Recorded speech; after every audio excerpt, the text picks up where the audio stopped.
Has Wellman also been slated for any replacement trees? Wellman Preserve in Glen Cove? Yeah, there's $1 million in trees, so it'll be assessed in every area. We'll try to give them a dividing line up and put trees in places that were taken out. All right, well, I would like to formally request that they really be considered, especially since an error had occurred. All the places where trees were taken down will be put into the $1 million pot, and we'll try to get trees everywhere within that. All right, well, I appreciate that because I did request it, and I was disappointed when the answer was no. But there was a line that I didn't see inside the appropriation. It was my error. I appreciate it. I guess, Roseanne, I just have a few.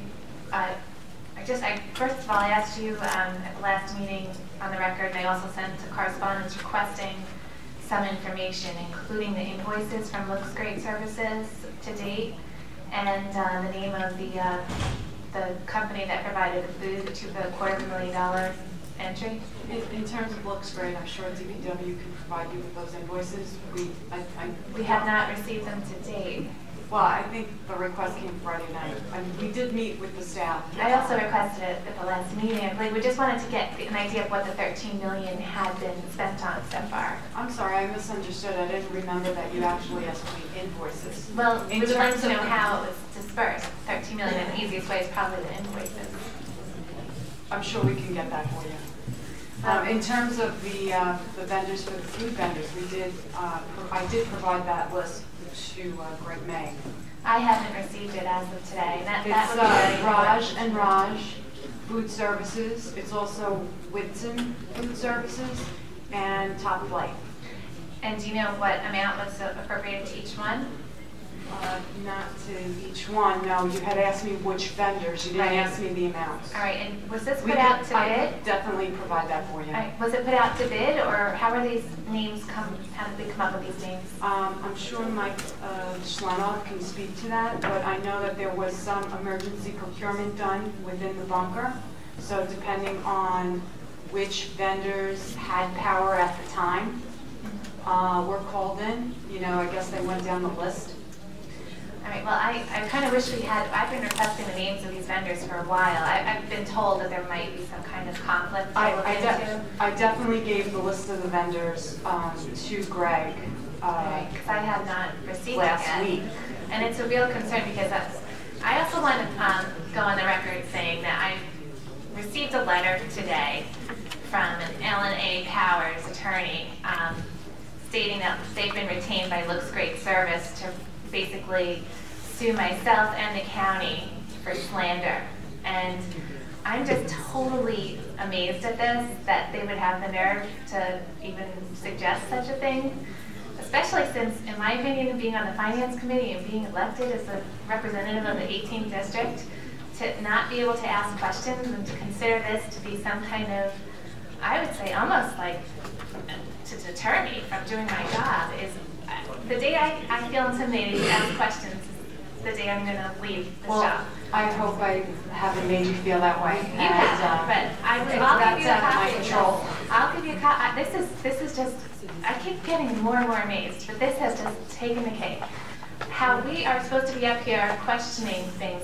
This has nothing to do with whether or not we support any kind of storm relief, which actually Norma Gonzalez also suggested in her correspondence that I'm in any way trying to hamper storm relief. Not in the least. What I'm trying to do, this is still county money. Maybe we will be reimbursed 75%, but that's still $50 million to date, actually more than that, of our taxpayers' money. And for me to ever be suggested of my right to question, that is so un-American. And I keep getting, again, I could go on and on. I hope in no way that I've told you that you can't ask questions. I don't feel that way, but I would have, for instance, when we spoke even after the meeting, I really requested that you send me the name of the vendor personally. And to go through someone else who never sent it to me is really just not, you know, but Roseanne, like I told you, all in all, I felt that you did a very good job presenting your facts, but this was the one thing that I specifically requested and I did not receive. Well, let me just apologize for that. I did receive the list of vendors from Roseanne last week. However, I was out sick Friday, and I've been playing catch-up all this morning, so I apologize. All right, well, I want you to know that I have a real concern. I feel like, of course, in this time of need and emergency situation, things happen, and we have to do everything as quickly as possible. But we can never just turn our backs on our responsibilities financially and ethically. I don't think to make anybody sure has. right. Well, things have been suggested to me in writing that really question my intent. My intent is to be careful with our taxpayers' money and to get as much information as I'm sorry, you possible. said that was a letter from whom?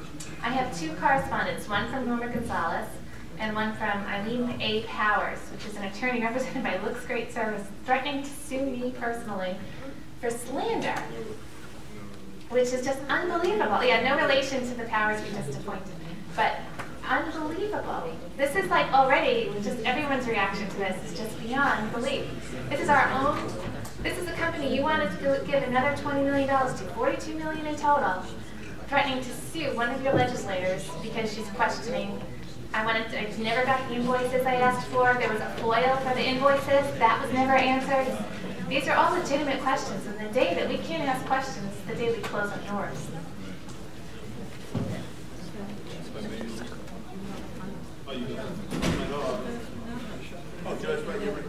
You know, just to sum up on advice of my counsel also, if you have nothing to hide, there's absolutely no reason to send letters like this.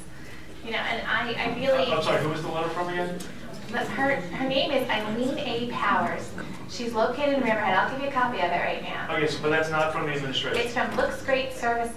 Okay. And we're going to give them... Okay, I just want to make sure that that was not from the administration. No, but we're going to be awarding them another contract. This, not only have they admitted to cutting down the wrong trees, they refuse to give the invoices. There could be possibility of liability situations, which we could look into. There is no refusal for invoices. We'll be more than happy to supply that Well, for you you. know what? I, to be quite honest, did not recall that you requested specific invoices. Well, I have it in writing also to the administration if you want that. That was also in the correspondence. I'll give you copies of all of this. The real problem is now you're going to expect me to vote on it without any of this information. And I don't, you know, for a number of reasons, and Roseanne, I think you and I have had these conversations before. I'm really not trying to be unreasonable. I think we get along. I just think that before I feel comfortable, I need the specific things that I asked for in writing, and I'll give you everything.